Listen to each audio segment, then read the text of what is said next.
Hey everybody, Lex DeVille here, back for another lesson in advanced Upwork proposal writing. So this one's going to be about storytelling in your proposals. How are you going to do that? Is it even useful for you? Should you be telling stories? Well, to put it quite simply, yes. You should tell stories. I think that stories are a great way to engage your clients. I think it's a great way to help them understand your value in a way that is not you directly stating your value. What kind of stories are you going to tell?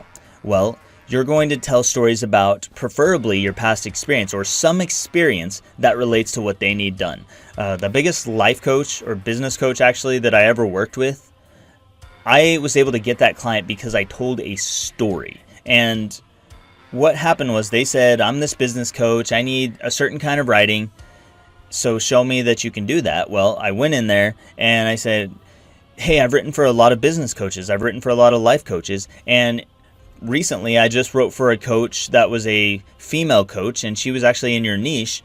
The writing was very inspirational, and we kind of talked about what people wanted and needed in their lives, and we used future pacing. I might even say something like that if it makes sense. A coach would probably understand that. I just went into the story, and all I'm really doing is just recounting the story of an experience I had with a past client. It doesn't have to be Harry Potter level storytelling, okay? It's not like that. This is just tell a story. Tell the story of what happened with a past client and how it went well, how it worked out well. So I worked with a client who was a coach. She was a female coach just like you, and she was worried that I wasn't going to be able to capture her voice and style because she's a female and I'm a male.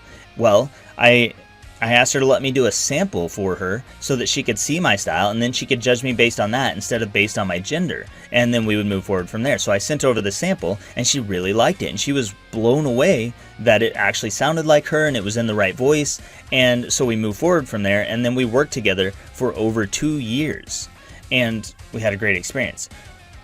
So this client, who is a coach, is listening while she's reading from my proposal. She's reading an experience about me working with another coach who is also a female coach who is dealing with the same questions that she has about me being able to capture that voice and style because I'm not the right gender, but I'm not the same gender. I'm not a female.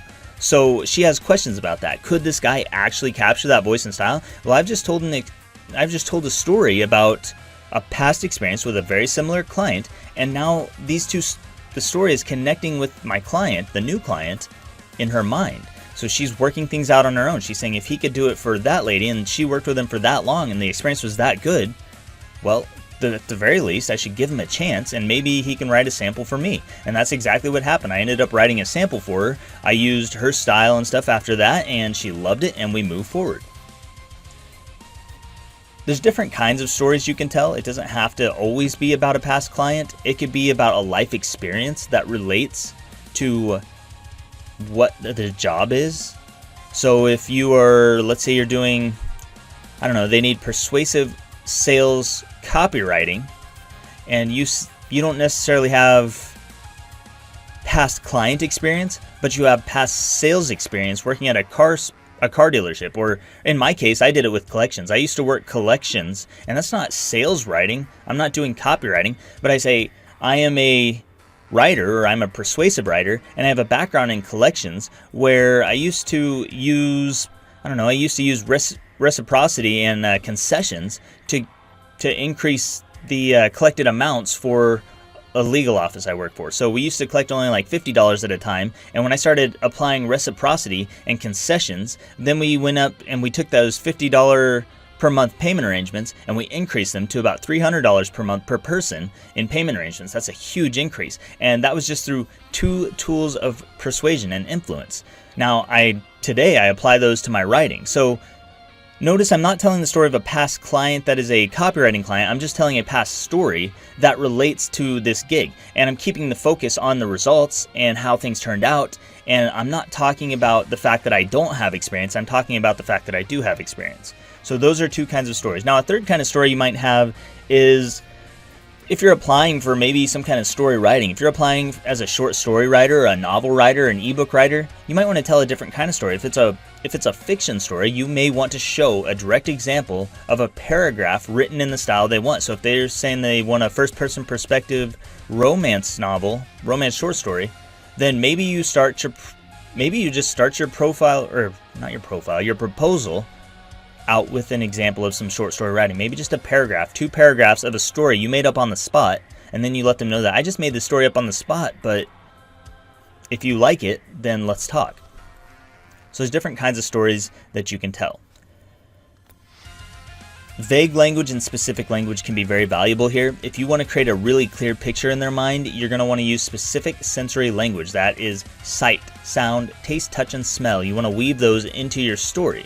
So when I worked with my past client, she was so ecstatic about the kind of writing that I did that she literally screamed at me on our Skype call and almost blew out my eardrums. It was like her screams were so loud, but she had the biggest smile on her face. So first of all, smile. When I say she had the biggest smile on her face, that's a sensory detail. I'm creating a picture of a smile, my client's smile, that the new client she doesn't know the old client, she's never seen the old client, but in her mind, she's creating a picture of that smile. That's what this story is allowing her to do. And she's also got the sensory details of a scream. She imagines a scream happening. So this is the way stories work.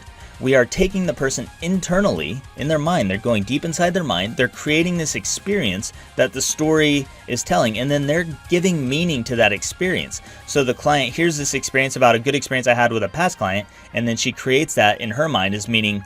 The meaning that she applies to that is that she is going to have a good experience.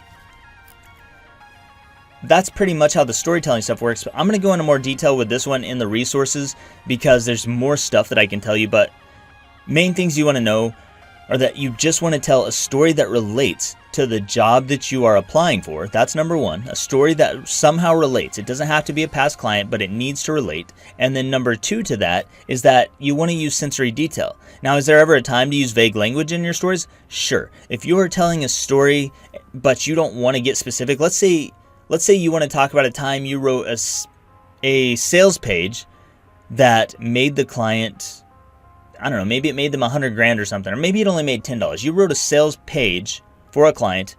It made them $10 in sales, $10 $1 sales. So maybe it made them $101 sales. I don't know, whatever it is, it's a low amount. The dollar value is low, so you don't want to tell that to the new client because she's going to be like, whoa, that didn't make very much. So you're going to say, yeah, I wrote a sales page last month and we converted a high number of people.